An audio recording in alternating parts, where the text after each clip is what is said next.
Oui,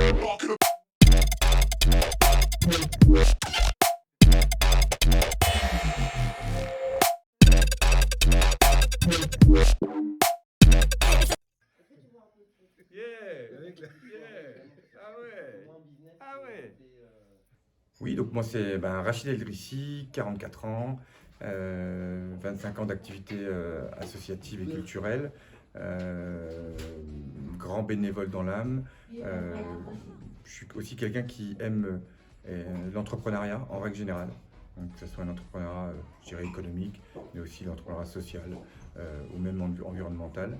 Euh, je suis animé par une envie de sans arrêt d'améliorer le quotidien des gens autour de moi, de mon écosystème. C'est vraiment un principe qui m'anime depuis que je suis petit.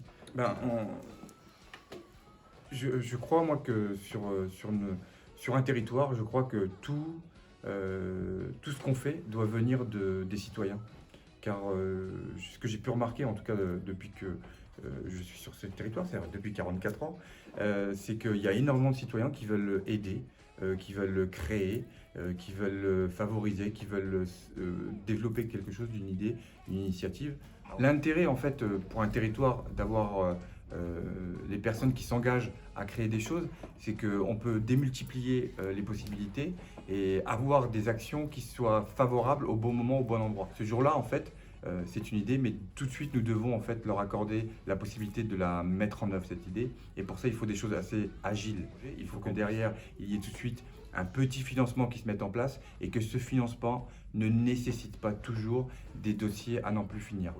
Et c'est vraiment quelque chose d'important, car aujourd'hui, c'est pas en allant dans des grands projets politiques qu'on va réussir à changer la vie des gens. C'est plutôt le contraire d'ailleurs.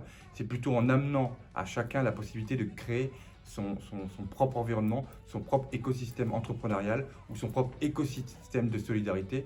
Je crois que c'est aussi, il y a énormément de gens qui souhaitent aider les autres. Il faut pouvoir leur donner les moyens de le faire, tout simplement. Tout ne peut pas venir des structures sociales existantes ou du financement public. Puis sur cette capacité à développer, favoriser, initier les initiatives et surtout permettre l'intelligence collective. Donc en tout cas dans notre esprit, c'est vraiment de réunir l'ensemble des gens qui veulent faire des choses, les mettre ensemble pour que se développent des idées nouvelles, créatrices dans les domaines sociaux, économiques et environnementaux. C'est un peu l'histoire de start-up de territoire. C'est un peu ce qu'on a appelé aussi les World Café. Voilà, favoriser les initiatives, pour moi, c'est la base même des politiques publiques, et ce dans tous les domaines. Alors là, on va passer au sujet du revenu universel. Alors le revenu universel, en fait, ça part d'un constat, en fait, il faut remettre ça en contexte.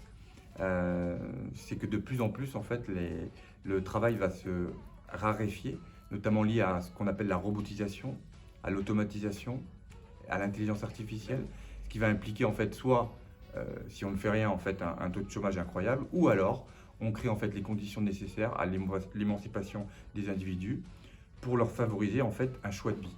Ce choix de vie, ça va être quoi? Ça va être sûrement de créer sa propre petite entreprise pour certains. Ça va être peut-être aussi de mettre en œuvre un nouvel outil environnemental. Ça va être aussi pour certains de créer une production. Bref, en tout cas, toutes ces initiatives-là vont pouvoir être faites par des gens qui ne vont pas se poser la question de savoir s'ils peuvent mettre des pâtes dans une assiette. Il faut déjà qu'on puisse dire aux gens, voilà, vous pouvez vous abriter, vous pouvez manger, et ensuite, qu'est-ce que vous voulez faire? Et à ce moment-là, j'entends souvent dire, le RSA, on donne de l'argent aux gens qui font rien, etc. C'est quelque chose pour les assister, mais en fait, ça, c'est la situation actuelle. C'est-à-dire, actuellement, on assigne à résidence quelqu'un qui touche le RSA. Et ça rentre dans les relations humaines. Moi, j'ai le cas, depuis gamin, j'observe ça. Les conflits entre les gens, notamment celui-là, entre les travailleurs pauvres, je dirais ceux qui touchent le SMIC, et les gens qui ont le RSA, c'est que leur pouvoir d'achat, pour les uns et pour les autres, est à peu près le même. Et lorsque le travailleur pauvre rentre chez lui et se dit, tiens, lui, il ne travaille pas, il a le même pouvoir d'achat que moi, etc., je pense qu'il y a quelque chose de très injuste à ça. Et notamment, je dirais, les Gilets jaunes, enfin, tout ce mouvement qui est né de cette problématique entre des gens qui travaillent et des gens qui ne travaillent pas. Aujourd'hui, il faut que le travail paye. il faut mériter son salaire quand on travaille. Et pour ça, il faut mettre en place le revenu universel. Donc le revenu universel, c'est en fait un montant que l'on donne à tout le monde, du sans domicile fixe à la patronne de L'Oréal. Elle touche le revenu universel et ensuite on prend un impôt à tout le monde qui sera proportionnel finalement au revenu de chacun.